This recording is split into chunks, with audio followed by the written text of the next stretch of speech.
Doing laundry is quite easy. For t-shirts, you can just lift them up, fold them in half, and then lay them on top of each other while folding for the second time.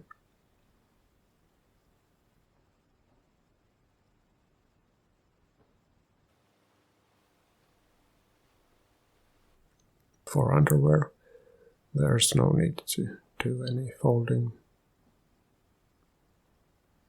For socks, pick them up and fold them like this, so you can easily get a pair.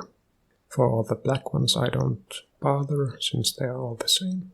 For pants, just fold them once in the sidewise and then once in the lengthwise.